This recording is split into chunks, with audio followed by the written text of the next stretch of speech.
All right, everyone. So I want to talk to you guys a little bit about the political situation in the European Union. As all of you guys already know, because you guys are such whizzes when it comes to current events, there was a general election in Italy in which a right-wing coalition dominated. You had the party of Giorgia Meloni, the Brothers of Italy. You had the party of Matteo Salvini, the Lega Nord, and also you had the party of Silvio Berlusconi, Forza Italia. And together, these parties dominated the election, and they have taken the majority of the Italian parliament. And so ever since this political victory has taken place, there has been a lot of discourse about whether or not a right-wing led government in Italy, this particular right-wing led government in Italy, is going to bring about further damage to the European Union, because the EU has already been damaged by Brexit. So now people are wondering if this government, this Eurosceptic government, is going to bring about more damage. Because in the past, parties like Lega Nord and the Brothers of Italy have expressed a desire for Italy to just leave the European Union. Now, these politicians like Meloni, like Salvini, have said, well, no, we really don't believe in that anymore. We just want more autonomy for European countries. We want a union of nations. We still want to be within the EU, but we just don't want to be so much so under the clutches of Brussels. We want to have more independence, more autonomy from Brussels. And I think that this is just really one incremental step towards just saying, let's just leave the EU altogether. Because I guess if you say you want to leave the EU, this could be seen as really extremist rhetoric by a lot of people. And so to make themselves sound more moderate, they'll just say, well, we want more independence. That's all we want. It's very simple. We want more independence. And if they get what they want, if they get the autonomy that they want, I think they will just say, well, let's just leave the EU. What's the whole point? It's pointless anyway to stay in this. We're pretty independent. We're pretty okay. Let's just leave this damn thing.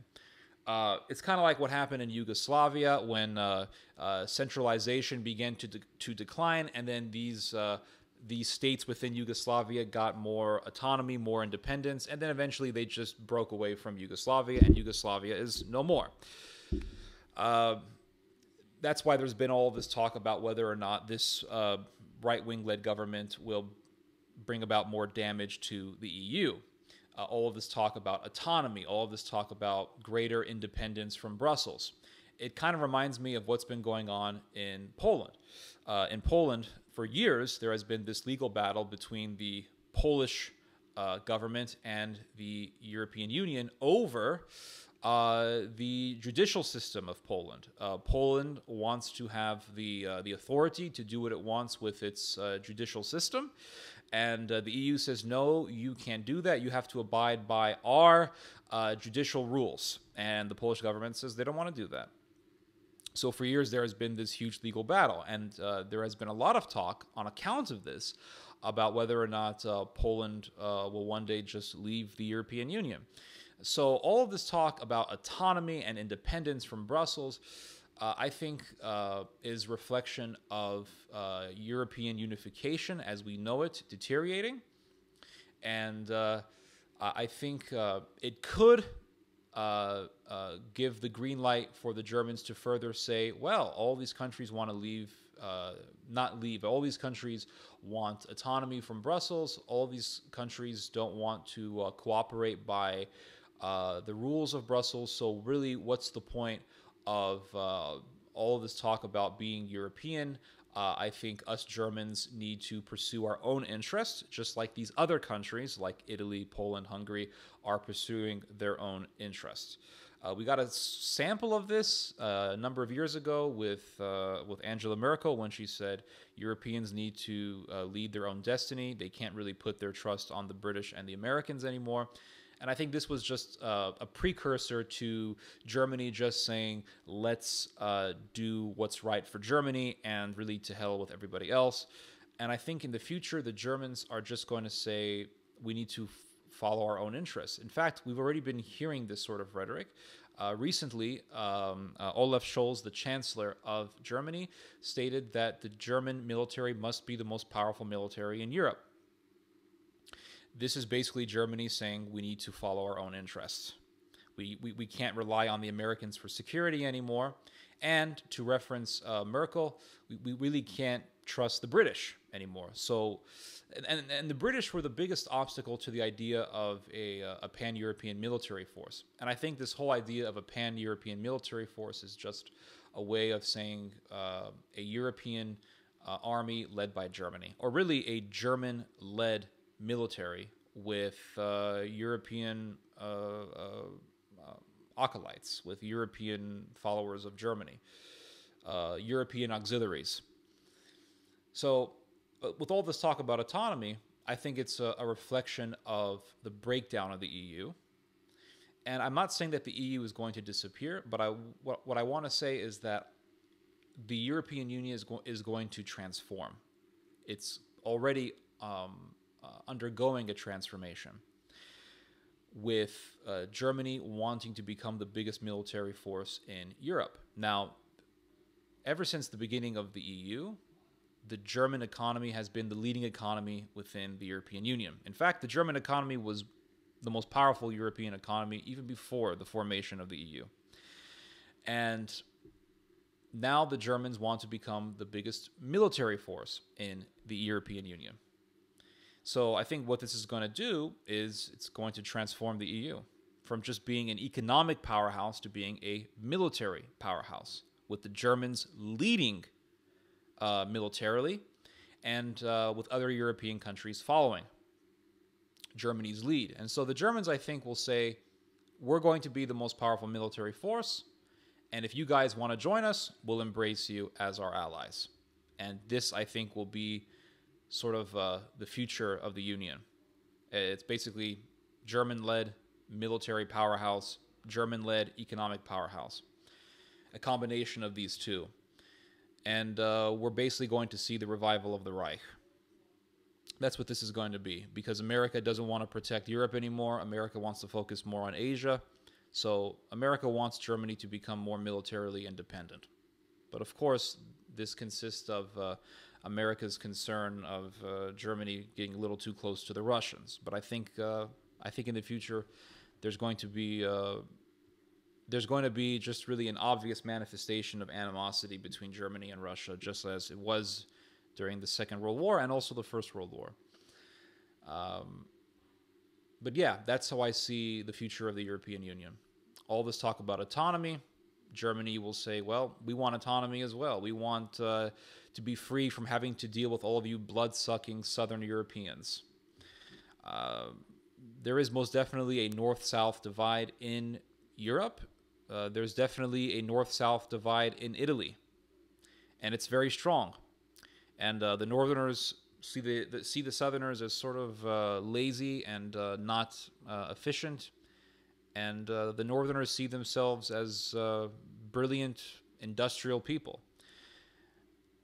And I think in the future, this sort of mentality will manifest itself even more. Even Yanis Varoufakis talked about this. He said, if you ever get rid of the euro, the North-South divide will become extremely obvious. And because you have different cultures between the North and the South. The Northerners are more industrial, more focused on making money. The Southerners are more interested in relaxing. They have a more relaxed culture. The Northerners, I think, don't really like this ultimately. It's a nice place to go for a vacation, but not to live.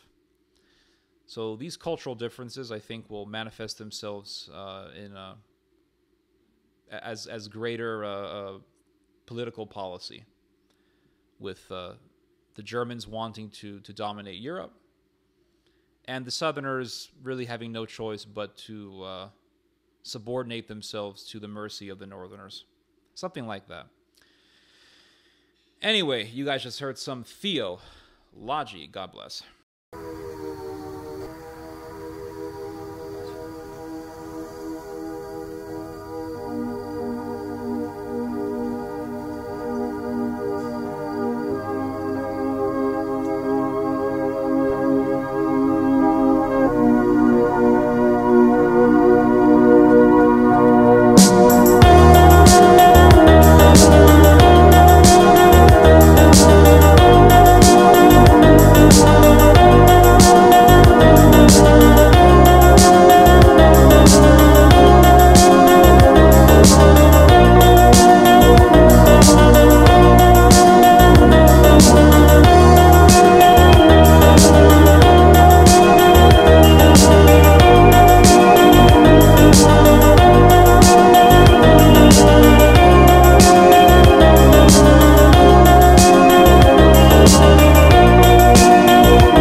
Здравствуй, я тебя так долго ждал.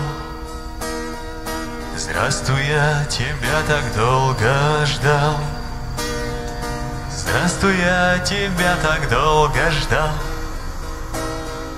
Здравствуй, я тебя так долго ждал.